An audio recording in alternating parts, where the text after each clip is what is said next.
je corrige les soustractions de la fiche 79. Je les pose et je les effectue. Je les pose d'abord. Je me trace mes traits et je les pose chacune, les unités sous les unités, les dizaines sous les dizaines et les centaines sous les centaines. Je pose 185 moins 37, 158 moins 85, 189 moins 63 et 67 moins 48.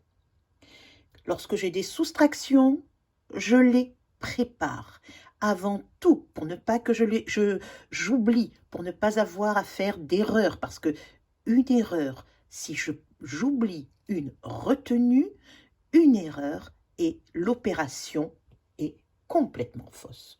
Donc, je fais attention, une fois que j'ai bien posé les unités sous les unités, les dizaines sous les dizaines et les centaines sous les centaines, je prépare. Je ne peux pas dire 5 moins 7, 7 ôté de 5. Donc, je vais enlever une dizaine du 8 et je vais le mettre à 5. Et donc, si je l'enlève du 8, je me retrouve avec 7 dizaines au départ. Après, je vais enlever 3. Et je vais enlever 7, non pas à 5, mais 7, je vais l'enlever à 15. 7 moins 3, c'est possible. 8 moins 5. 8 moins 5, c'est possible. 5 moins 8, ce n'est pas possible. Alors, je vais prendre le 1 d'ici, je vais le mettre ici. Et donc, le 1, ma centaine, va se transformer en 0 centaine. Voilà. Mais, je vais me retrouver avec 15 dizaines. Ben, je les ai là. Puisque ici, il n'y a rien en dessous, je vais enlever 5 à 8. Je vais enlever 8 à 15 directement. Mais après ce 1 là, il n'aura rien. J'aurai rien à lui enlever, puisque j'aurais déjà enlevé 8 à ce 15. Je n'ai pas besoin de mettre de retenue, parce que tout simplement, ici, il n'y a rien. Donc, je vais les effacer. Il n'y a pas besoin de... Je sais que normalement, je ne peux pas enlever 8 à 5, mais je vais directement enlever 8 à 15. Troisième opération, 9, j'ai 9, je vais enlever 3. Oui, c'est possible. 8, je vais enlever 6. Oui, c'est possible. 1, je n'enlève rien, c'est possible. 7, j'ai 7, je vais enlever 8. C'est pas possible. Donc, je vais prendre une dizaine du 6. Je me retrouve avec 5 dizaines. Et de l'autre côté, je vais mettre ma dizaine avec le 7 pour pouvoir enlever 8 à 17. Parce que 8, je ne peux pas l'enlever à 7. Une fois que j'ai préparé mes soustractions, eh bien, je vais commencer à les calculer. Et je commence par la première.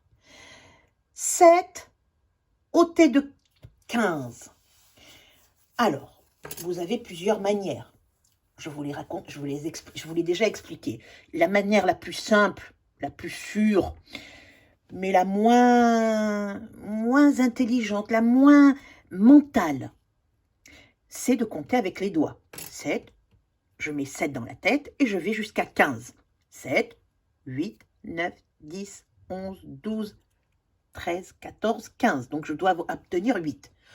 Ou alors, de 7, en 2 étapes, de 7 pour arriver à 10, et puis après de 7 pour arriver à 15. De 7 pour arriver à 10, 7, 8, 9, 10. 7 et 3, 10. Donc, j'ai 3. D'un côté, j'ai 3. 7 pour arriver à 10 et 10 pour arriver à 5. J'ai 5.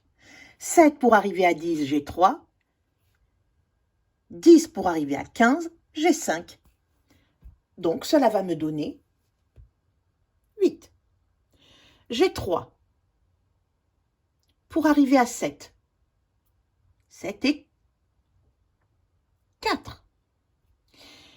Et j'ai rien pour arriver à 1. J'ai 1.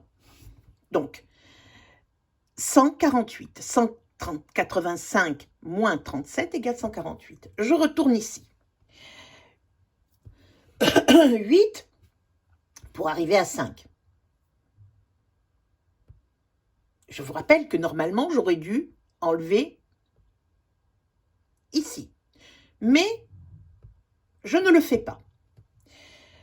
8 pour arriver à 5. Non, pardon, 5 pour arriver à 8. 8 moins 5, ben, ça fait 3. Et 8 pour arriver à 15. Donc 8 pour arriver à 15, 8 en 2 temps. 8 pour arriver à 10, j'ai 2. Et 10 pour arriver à 5, j'ai 5. 8 pour arriver à 10, j'ai 2. Et 10 pour arriver à 15, j'ai 5. 5 et 2, 7. 189 moins 63. 3 pour arriver à 9. 6. 6 pour arriver à 8. 2. 1, 0, rien pour arriver à 1. 1. Maintenant, 8 pour arriver à 7. 8 pour arriver, c'est impossible, donc c'est 8 pour arriver à 17. Donc en 2 temps, 8 pour arriver à 10, et après 8, 10 pour arriver à 7.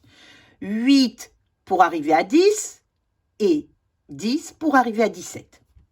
Donc 8 pour arriver à 10, il m'en faut 2. 8, 9, 10. 10 pour arriver à 7, ben 7. 7 et 2, 9. Et 4 pour arriver à 5, ben c'est 1. Qu'est-ce que je fais après? Je repose tous les résultats là-haut. Et j'ai un très bien.